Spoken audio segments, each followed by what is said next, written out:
Corría el año 1774 y las sombras de la discordia entre España e Inglaterra se proyectaban largas sobre las aguas del Mediterráneo. El rey Carlos III de España, aún lidiando con las secuelas de la Guerra de los 7 Años, se vio enfrentado a un nuevo desafío. El 19 de septiembre, una carta del sultán Mohammed ben Abdalá le llegó, presagio de tormenta, con un ultimátum impensable: entregar las plazas de la Berbería o enfrentarse a la conquista por parte del sultanato marroquí, aliado de Inglaterra. Este sultán, hábil en la balanza del comercio y la guerra, deseaba mantener las rutas mercantiles abiertas con España, pero al mismo tiempo sus ojos codiciaban las posesiones españolas en el norte de África. La respuesta de Carlos III fue un silencio que resonó como desafío en las cámaras del palacio marroquí. Los días pasaron hasta que, el 9 de diciembre de 1774, la fortaleza española de Melilla vio aparecer en su horizonte la temible silueta de 40.000 soldados marroquíes, liderados por el sultán y su élite, la Guardia Negra. Entre ellos arrastraban cañones y la promesa de asedio.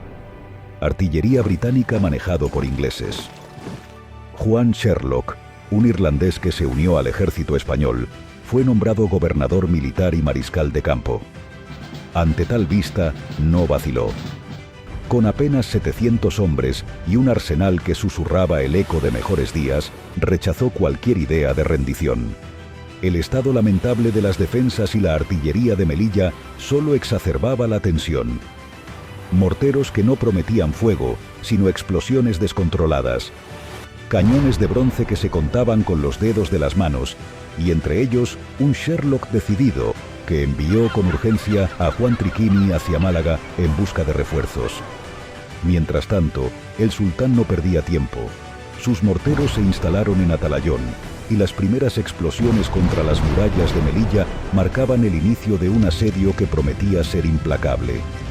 Pero Sherlock, con una previsión que desafiaba su desesperada situación, movió los depósitos de munición y a la población civil a las profundidades subterráneas de la ciudad. Con los morteros marroquíes ensordeciendo el cielo de diciembre, las murallas de Melilla temblaban bajo la incesante lluvia de proyectiles. Sherlock, con la sagacidad de un veterano, comprendía que no solo enfrentaba un ejército formidable, sino también el reloj que marcaba el agotamiento de sus mermados recursos. En el corazón de la fortaleza, el ambiente estaba tenso pero decidido. Cada hombre sabía que el destino de la ciudad estaba en sus manos. La esperanza resurgió con las primeras señales de velas en el horizonte. Los refuerzos enviados por España comenzaron a arribar poco a poco, desafiando los caprichos de la naturaleza y el asedio del sultán. Materiales de fortificación, víveres y, crucialmente, más artillería. Los 4 cañones recién llegados fueron estratégicamente colocados, potenciando la capacidad defensiva de la batería del fuerte La Concepción. Sin embargo, la batalla estaba lejos de equilibrarse. Los españoles contaban apenas con 20 cañones operativos contra un enemigo abrumador. A medida que el asedio avanzaba, los españoles mantenían una resistencia firme y decidida. La determinación de los defensores era tal que cada noche se convertía en un velo bajo el cual operaban para reparar las brechas y fortalecer los bastiones dañados por los bombardeos del día. La moral se mantenía gracias a pequeñas victorias y a la habilidad de Sherlock de mantener la esperanza viva en sus hombres. Para finales de diciembre, la balanza de la guerra empezó a inclinarse. Un poderoso convoy de 2 navíos, 6 fragatas y 9 jabeques, todos al mando del brigadier Francisco Hidalgo de Cisneros, se hacía a la mar, llevando a bordo hombres y cañones. La llegada de estos refuerzos marcó un punto de inflexión en el asedio. Los navíos San Genaro y San José, ambos armados con 74 cañones, eran una fuerza con la que el sultán no contaba. La élite de los soldados españoles, entre ellos batallones de los regimientos Princesa, Bruselas y Nápoles, junto con voluntarios catalanes y el 2º Batallón de Artillería de Cádiz, se unieron a la defensa de Melilla, que ahora superaba los 3.000 hombres. Con las fragatas y navíos proporcionando cobertura desde el mar, el asedio se transformó. Cuando el clima lo permitía, la artillería naval entraba en juego, enviando oleadas de fuego sobre las posiciones enemigas. La llegada de cañones de mayor calibre a bordo de los buques artilleros acrecentó aún más la potencia de fuego española. Los moros, quienes habían esperado un rápido quiebre de las defensas, se encontraron ante un enemigo rejuvenecido.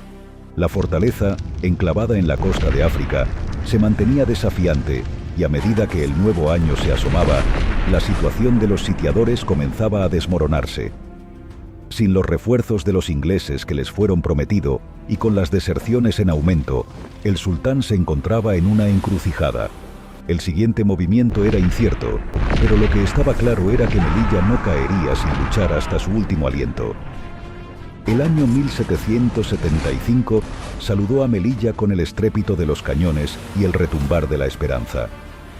Los españoles, ahora reforzados y revitalizados, se aferraban a su tierra con la tenacidad de los olivos que arraigan en las tierras rocosas de su patria. Las fuerzas del sultán, sin embargo, comenzaban a sentir el peso de un asedio que se prolongaba más allá de sus cálculos más pesimistas. El 9 de enero, un acto de audacia cambió la marea.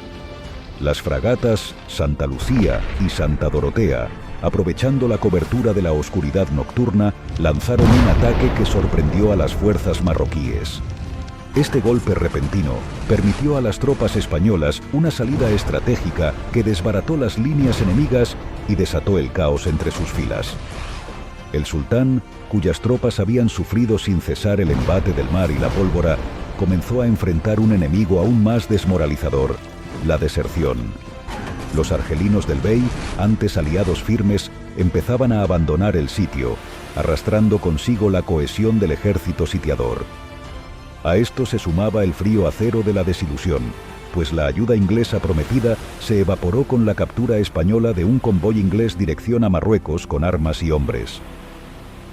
Mientras tanto, los navíos San Genaro y San José seguían castigando sin piedad las posiciones enemigas.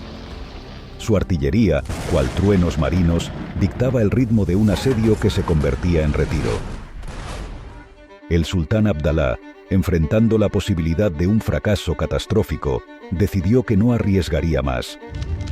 El 19 de marzo, con sus hombres mermados y su orgullo herido, levantó el sitio y se alejó de Melilla, poniendo fin a 100 días de asedio. Melilla había resistido. Más de 12.000 proyectiles habían sido arrojados sobre ella, y aunque el precio había sido alto, con unos 90 valientes caídos y más de 500 heridos, la victoria resonó con claridad. Las bajas en el bando marroquí se contaron por miles, un testimonio silencioso de la férrea defensa española. El sultán se vio obligado a ofrecer un tratado a España mucho más favorable que cualquier previsión anterior. Este acuerdo no solo selló el fin de las hostilidades, sino que también fortaleció la posición española en el norte de África. El asedio de Melilla pasó a la historia no solo como una victoria militar, sino como un símbolo de resistencia frente a la adversidad. La historia recordaría a Juan Sherlock y sus hombres, no por las batallas que libraron, sino por el espíritu inquebrantable con el que las enfrentaron. El legado de Melilla perduraría, una fortaleza en la frontera, un baluarte que reflejaba el indomable corazón de España. Juan Sherlock finalmente sería nombrado gobernador de Sanlúcar de Barrameda, donde murió a la avanzada edad de 89 años. ¿Conocías este hecho? ¿Crees que hubiera cambiado la historia de España si se hubiera perdido Melilla? Deja en los comentarios tu opinión. Si te ha gustado el vídeo, no dudes en suscribirte y conocer más vídeos de mi canal.